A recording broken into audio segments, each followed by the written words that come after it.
তো বন্ধুরা আজকে চলেছে আমাদের কাছে পালসার BS6। পালসার BS6 দেখতে পাচ্ছ ক্লাস প্লেটটা খোলা হয়েছে। ক্লাস প্লেট চেঞ্জ করবো না, কিন্তু বর্তমানে এখানে যে সেলফ মোটরটা রয়েছে সামনে, তো সেলফের কার্বন কেটে গেছে। একবারে খুব কম বয়সের গাড়ি, 2 থেকে 2.5 বছরের গাড়ি, কিন্তু সেলফের কার্বন কেটে গেছে, মানে কাজ করছে না। সেটাকে আমরা এখন বর্তমানে লাগাবো। হ্যাঁ, তো BS6-এর কার্বন আর BS4 কার্বন থেকে কিন্তু আলাদা। হ্যাঁ, তা আমি এখন এখানে দেখাবো এটা কীরকম সিস্টেম রয়েছে BS6-এর কার্বন।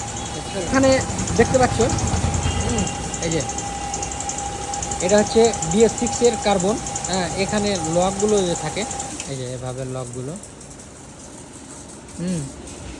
আর BS4-এর কার্বন কিন্তু আগেকার মতো এরকম কিছুটা দেখতে হতো, কিন্তু এখন কি, এটা আমরা সুপার স্প্লেন্ডারের কার্বন লাগাবো। হ্যাঁ, এটাকে বর্তমানে জয়েন্ট করব। হ্যাঁ, তো এই কার্বনটা মার্কেটে একটু অ্যাভেলেবেল নেই ধরতে গেলে, তো তার জন্য আমরা এটাকে ফিট করব।